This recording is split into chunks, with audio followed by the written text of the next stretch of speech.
И трпео со козата. И трпео од богатството покрај валаницата имаше една брза коза.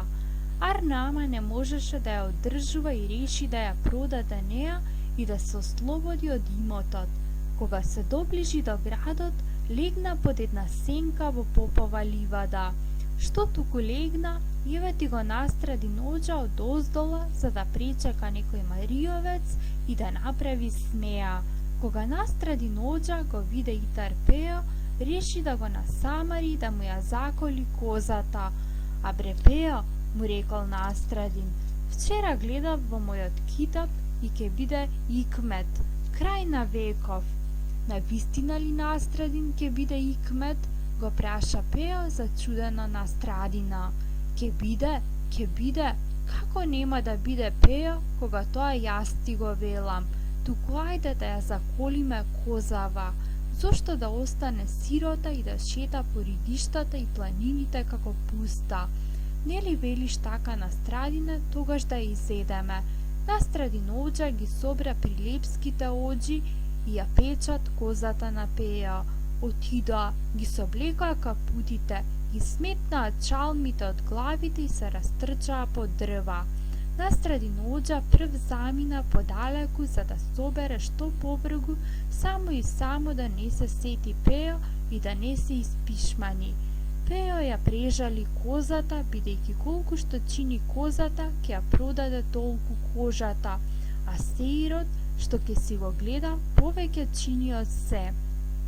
Пео ја дереше козата, а во себе си велеше: Море, сте се растрчале по една коза, па мислите ке ме насамарите, а знаете дека уште не сте дораснати вие мене да ме надмудрите. Тама ноđата се растрча по дрва, Пео запали оган со неколку суви гранчиња и на брзина ги нафрли во оганот капутите и чалмите. Додека да се вратат оџите, Пео сврши работа. Се вратија оџите и не се сетија да ги побараат чалмите и капутите, ами гледаат што побргу да ја изедат козата. Откако ја изедоа козата, испушија по едно луле тутун, направија смеа на сметка на Пео и станаа да си одат. Настрадин прв си ги побара чалмата и капутот. Каде се Пео чалмите и капутите наши? Море, пријатели, зошто ќе ви се капутите и чалмите? Нели ќе биде крај на веков? Ами како зошто, бре Пео? Па треба да си одиме? Ту, бре Настрадине, јас кога помислив дека ќе биде крај на веков, си реков: дај, море Пео, поштукни ги чалмите и капутите, да не се валаат по ридиштата и планињето, и се изгреав на нив, дури вие баравте дрвја. Се погледнаа помеѓу себе прилепските оџи, си ги потиснаа устните и му се налутија на Настрадин оđа, што ги доведе тука да останат ем без капути, ем без чалми, и мораа да останат тука дури да се стемни, па да влезат во градот без чалми.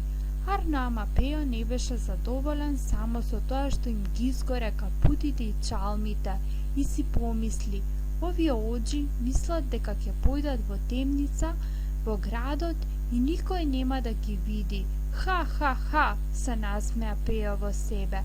Уште сега ќе одам во Прилеп, додека не се свршил пазарот, да ја продадам кожата, и таман се собрани прилепските сеирџи околу саатот, да им ја раскажам и оваа вест, та да тргнат смеа приквечер со оџите.